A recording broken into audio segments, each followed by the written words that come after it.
ele acaba trazendo consigo mais 6 deputados. Deputados que, às vezes, foram eleitos por pouquíssimos votos. Eu tenho exemplo concreto disso. Houve uma ocasião em que foi eleito um deputado que 1,5 milhão de votos, trouxe 5 ou 6 deputados consigo, um deles com 200, imagina você, com 285 votos. Pelo sistema proporcional ele tinha direito. E um outro, que era até do meu partido, teve 128 mil votos e não foi eleito. E a pergunta é, quem representa melhor o povo? Quem teve 128 mil ou quem teve 285? Então, o sujeito que teve 285 votos, ele vai lá e vota. Sim, não, abstenção, está governando. Quem deveria estar votando é quem atingiu 128 mil votos. Daí a representação popular seria mais adequada. Consequência desse fenômeno, o partido se dá conta que precisa escolher candidatos da sua lista que produzam votos para conquistar o maior número de votos. Então ele vai apostar nos candidatos individualmente. Você escolhia da seguinte forma. Primeiro você procurava os candidatos de categorias profissionais, porque para que esse candidato trouxesse para o partido os votos da categoria profissional. Só seria trazido para o partido, era conduzido esses votos para o partido, se tivesse um candidato da categoria profissional. Então você escolhia o presidente do sindicato tal. Feitas essas escolhas, você partia para o segundo grupo de escolhas, que eu chamava de candidato de aparelho. Que é o candidato de aparelho? É o que tem atrás de si um mecanismo que lhe dá visibilidade. Programas de televisão, de rádio assistencialista, resolvia problemas reais da população, problema do internamento no hospital, a muleta, a cadeira de rodas, etc., que é o que o cidadão queria. Esses também foram escolhidos. Tinham outros, que eram aqueles donos de programas relativos à segurança pública. Por que você acha que o Datena aqui é sempre procurado como candidato? Porque ele tem um programa de visibilidade. Nós estamos subrepresentados. Por quê? Porque está viciada a representação nas suas origens. A representação é válida quando ela representa interesses do cidadão. E como se garante a representação dos interesses do cidadão? Quando há um nexo prático entre eleitor e eleito. É difícil, pelo sistema de partidos hoje, pelo fundo eleitoral, que é uma excrescência, esses 5 bilhões de reais do dinheiro meu, do dinheiro seu, do dinheiro de quem está nos assistindo, para financiar a campanha, e a gente sabe que é um poder cartorial. Os donos de partidos são as pessoas mais poderosas do país e fazem o que querem, né? Então aí fica difícil surgir uma liderança. Todo mundo fala em democracia. Dentro do partido tem democracia? Qual partido que tem democracia que fala assim, olha, vamos votar aqui, quanto nós vamos dar de tempo na televisão para cada um, e todos iguais, ou qualquer coisa assim? Que partido que divide o fundo eleitoral? Né? Que partido que o fundo partidário?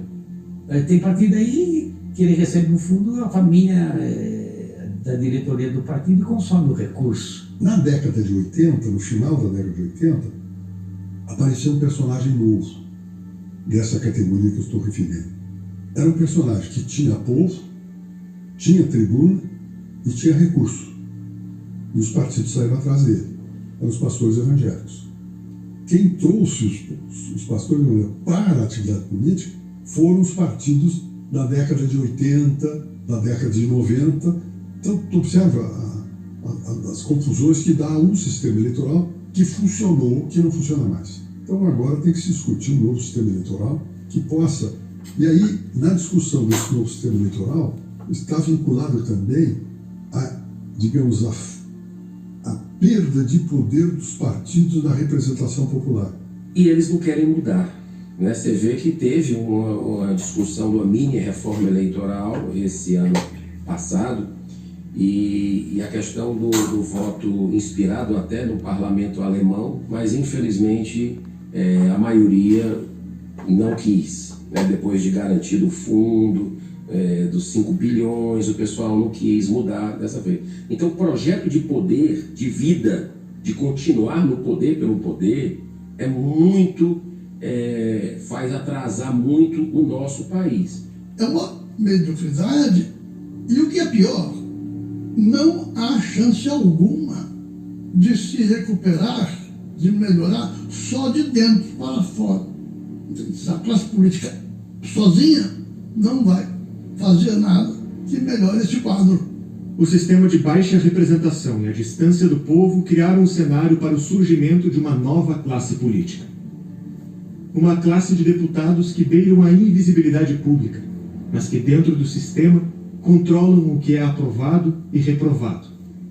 Controlam a filiação dos partidos, controlam a distribuição de recursos e determinam quem são grande parte dos candidatos apresentados ao povo. Essa classe que governa as veias da política brasileira sem depender de votos populares ganhou o nome de Centrão. Você sabe que o título Centrão surgiu precisamente na Constituinte, quando um grupo achava que só aqueles da chamada esquerda, né, dominavam a Constituinte. E este vocábulo, essa palavra Centrão veio vindo, que alcançou até os nossos dias. Tanto que a todo momento se fala em Centrão. Centrão não é partido, é um aglomerado desconexo de parlamentares que queriam ocupar postos nos ministérios. Se reuniram, botaram as siglas para escanteio e, evidentemente, assumiram o controle. Lembro de uma frase do presidente Figueiredo. Ele disse o seguinte: olha, me pediram tanto favor, mas tanto favor, e engraçado, eu nunca vi ninguém pedir alguma coisa pelo Brasil quando vinha me procurar. Muitas vezes eu vejo as pessoas dizendo assim: olha aqui, o presidente da República não pode e não deve aceitar indicações políticas feitas pelo chamado Centrão. Se fosse assim, você teria que dizer o seguinte: você, presidente, né, da República, teria que dizer: olha aqui, eu também não quero o voto dessa gente quando mandar algum projeto para lá, não é? Se ele disser isso, ele já começa perdendo 140, 150 votos. Como é que o presidente da República vai desprezar um grupo com tantos votos no parlamento? A discussão orçamentária, que é o mais importante dos parlamentos, ele não tem responsabilidade nenhuma. O parlamento e o presidente é obrigado a negociar, e quanto maior o número de partidos, tanto mais difícil a negociação. E os processos decisórios da Câmara também, principalmente da Câmara, ficaram alterados. Antes, você tinha 3 estruturas na Câmara. Você tinha o corpo de parlamentares, você tinha o colégio de líderes e a presidência da Câmara. O colégio de líderes tinha uma função de intermediário dos interesses dos deputados junto à presidência da Câmara e junto ao governo. Você contava que o colégio de líderes, na média, tinha 80% dos votos do plenário. E aí você falaria com os outros índices, fazia uma conversa individual, etc. Bem, esse assunto desapareceu. Quando foi eleito o deputado Severino Cavalcante para presidente da Câmara, foi uma eleição de um presidente que não era candidato às lideranças. Os candidatos às lideranças foram derrotados por ele. Era candidato daquilo que a gente chamava na época de baixo clero. E aí os deputados passaram a ter acesso direto à presidência da Câmara. E passou a ser o presidente da Câmara, o personagem que fazia a negociação, a conversa direta com os deputados. E com isso, você perdeu um instrumento de negociação muito forte. Se me permite explicar, é o seguinte: o presidente é eleito, por exemplo, e logo depois de eleito é que ele vai buscar uma maioria parlamentar, né? E quando existe uma maioria parlamentar, eu vi isso no meu governo, às vezes o presidente tem 12, 15 partidos apoiando, mas quando manda um projeto qualquer para o Congresso, metade do partido que apoia vota a favor, metade vota contra. Portanto, eu quero significar que trata-se de uma maioria instável. Porque depende do presidente da Câmara. Hoje nós tivemos um presidente da Câmara muito forte, que foi o Eduardo Cunha. Hoje temos um presidente da Câmara também muito forte, e são eles o ponto de referência para os entendimentos. E aí fica difícil. E aí você começa a usar outros instrumentos aí para esse tipo de coisa. O Centrão é uma consequência do chamado presidencialismo de coalizão. Por que o Centrão tem força? Porque nenhum presidente governa sem ter maioria no parlamento. Então, qualquer presidente, seja lá quem for, vai ter que comprar deputado mesmo. E tem deputado à venda, que é uma beleza. Isso quer dizer que há entre o executivo e o legislativo uma negociação política constante, que nem sempre é saudável. porque ela exige troca de favores e não só de compromissos políticos. Todo país tem conflito, todo país tem crime, mas para chegar a certos níveis absurdos, entende, de corrupção e de violência, aí realmente complica. Que gerou, conforme se descobriu a partir de 2014, um maior esquema de corrupção que já tivemos, que é o mensalão, que é a compra sistemática de votos dos parlamentares por um sistema, por uma organização criminosa instalada no Poder Executivo para passar os seus projetos e para governar. Ou seja, o mensalão demonstra a falência das relações políticas saudáveis entre o Executivo e o Legislativo, em detrimento do Legislativo, e em proveito de uma organização criminosa que foi condenada, descoberta de que essa relação não era nada harmônica e não era independente. Então a gente tem a solução para essa independência, repito, do Executivo eleito pelo sistema majoritário e do Legislativo eleito pelo sistema proporcional, que não estava se encaixando. A gente tem a solução corrupta. E muitos consideram esse sistema ingovernável e, portanto, você só governa na corrupção. Você só governa se entrar no jogo corrupto. E essa é a visão que muitos brasileiros têm da democracia constitucional. Olha, é um sistema feito para não funcionar a não ser pela corrupção. De modo que todos os políticos entram no jogo e sujam as mãos. Entram num jogo de corrupção. E o povo muitas vezes vê a política como um sistema de corrupção, em que há uma troca de favores escusos, em que você só entra com base na propina, com base na barganha, você só entra sujando o rabo. Nenhuma mãe quer que o filho seja deputado. Nenhuma mãe quer para o filho uma coisa dessa. Tomara que não se meta em política. E um conjunto de blefes e de ameaças. Olha, se você me denunciar, eu te denuncio. Que foi exatamente o que aconteceu na deflagração do impeachment da ex-presidente Dilma por parte do Eduardo Cunha. Foi assim, o PT não vai me apoiar? Tudo bem, eu tenho aqui uma carta na manga. Eu vou aceitar o pedido de impeachment porque eu sou presidente da Câmara dos Deputados, que faz o juízo de admissibilidade dos pedidos de impeachment contra o presidente da República. E ameaçou e fez. No impeachment da Dilma Rousseff, o Executivo, Dilma, rompeu com o Legislativo, Congresso Nacional, porque o processo avançava de sua cassação, e o Supremo Tribunal Federal, Judiciário, interviu nesse conflito e propôs um novo rito ao processo de impeachment.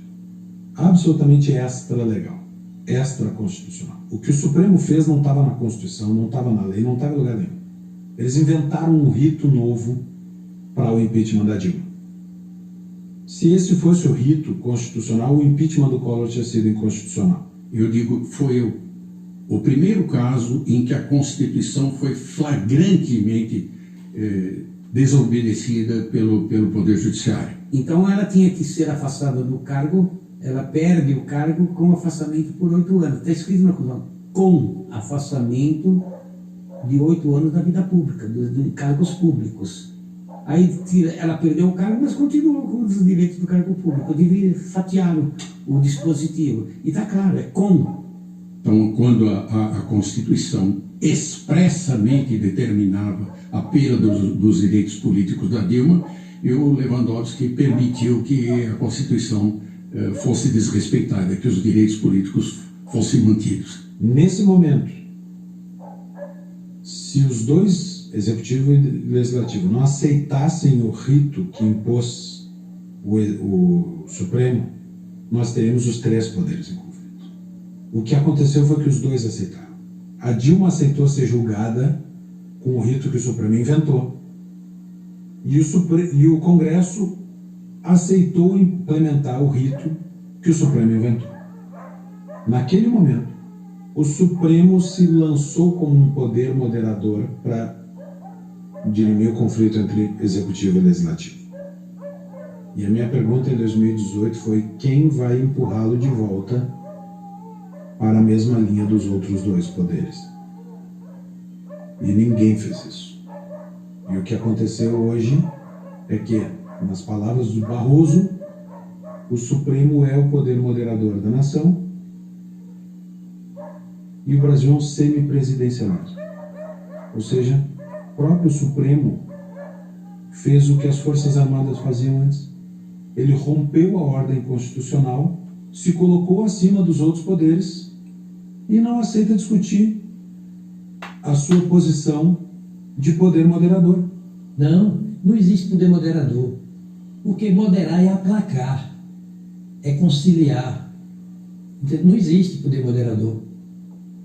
O sistema da tripartição dos poderes, dinamicamente considerado, chamado de freios e contrapesos, ele é dinamicamente esse sistema moderador.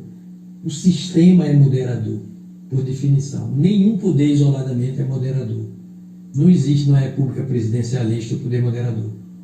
O Supremo fala por último, é diferente.